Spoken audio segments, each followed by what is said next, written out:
Hey everyone, I'm in the process of switching out all the fixtures and finishes in my bathroom from kind of this old oil rub bronze to a new matte black finish. I've already done the shower head up there. If you need to do that as well, I'll link that to a video above.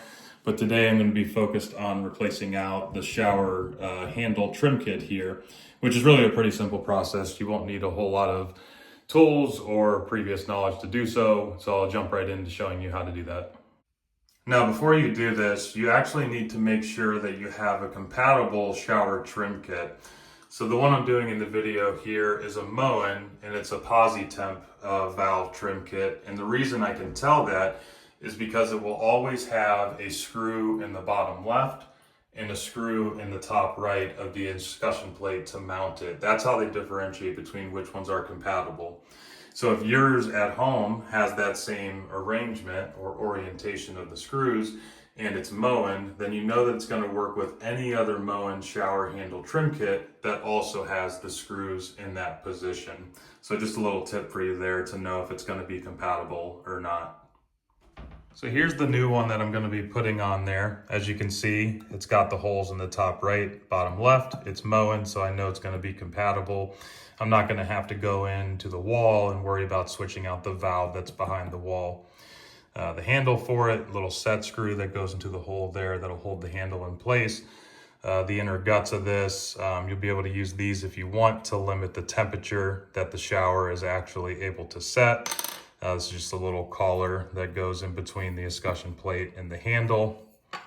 And then the only tools that you're going to need a Allen wrench, which I believe for these it's typically the 7 64 inch Allen wrench that will fit it, and then just a screwdriver. So no special tools that are necessary. And if you happen to be interested in this specific one that I'm going to be doing in this video, I'll link to the model I'm using in the link up here above.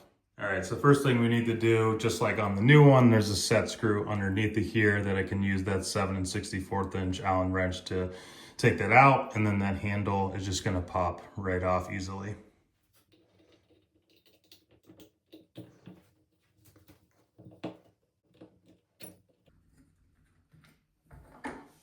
Okay. Okay, now there's just a screw in the middle of that piece there, so I'm gonna take that off next.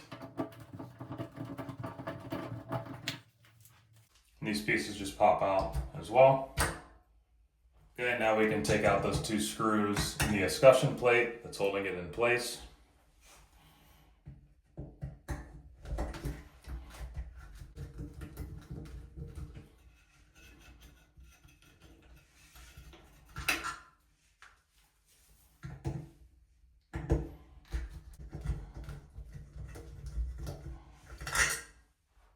Okay, and that escutcheon plate should come off. You might need just a small flathead screwdriver in order to wedge up underneath of that. Just be gentle. Kind of grody behind there. All right, and then these collars tend to be a little bit corroded on there, so this might be a little bit more difficult to get off. You just have to kind of keep playing with it until it'll come free.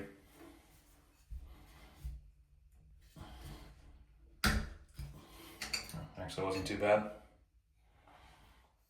Now while we've got that off, something I want to draw attention to here.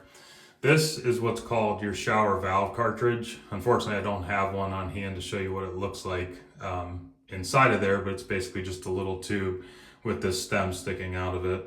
But if you're having issues where your shower head just keeps leaking water, even when it's in the off position, if it's not mixing the water correctly or controlling the water correctly, maybe it's not getting fully hot or what you're expecting, it's possible that this valve cartridge has gone bad. I have another video that I'll link up here on how to replace this, but essentially there's this little pin here that's holding it in place on both sides. You pull that out, this can come out. And before you do that, you need to make sure the water's off, because water otherwise would come spraying out of here. So you need to turn off the water to the shower or to the house.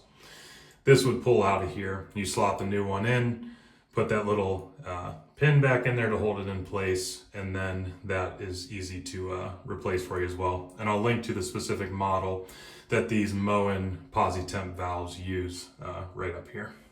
Because that is so gross, I am going to take advantage of that being off to go ahead and clean that quick.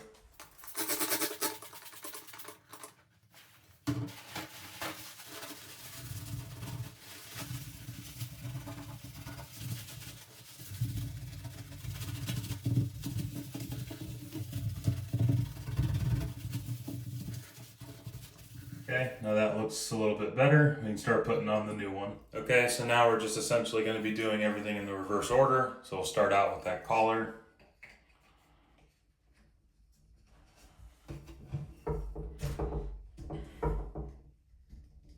Just make sure it slides back on there all the way until it stops. Now we can put the new escutcheon plate over top.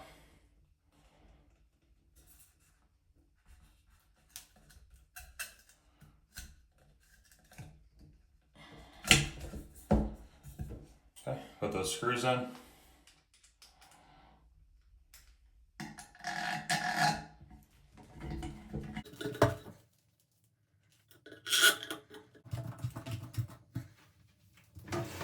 So next we're going to put in those two little white pieces or translucent pieces.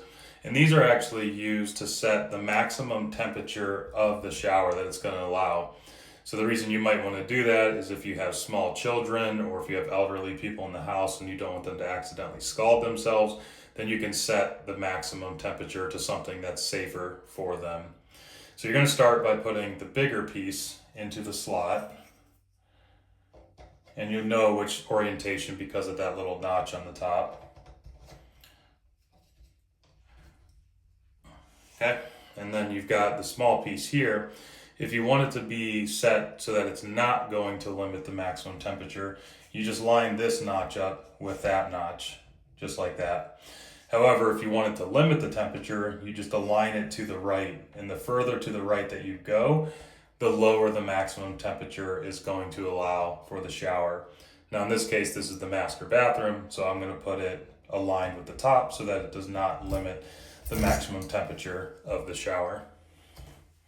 All right, next we're going to put on that little black piece, and this is what the actual handle is going to mount to. There's the little hole that the set screw goes into, and then that's how you control the shower temperature. So this just slots over the top of that with this little kind of wing piece sticking out of it, facing to the left side of those notches. And then you can screw that in.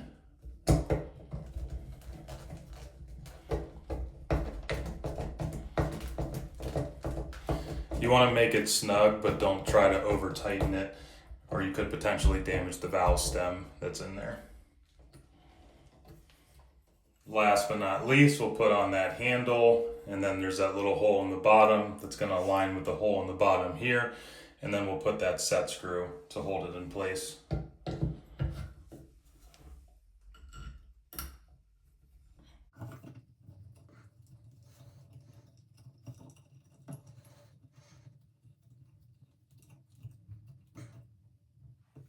Now the last thing that you could do if you wanted to be extra cautious is you could put a bead of caulk around the edge of this to make sure no water is going to get behind it. However, with these Moen ones at least, there's kind of this gasket here that will kind of sit behind this, and any water that hits it will go around and be funneled down to that little notch at the bottom. So it's just going to drip out of here anyways. So you don't really need it. But if you want to be extra cautious, you could put a bead of caulk around the perimeter of this escutcheon plate. All right, then we'll go ahead and fire it up, just to make sure everything's working.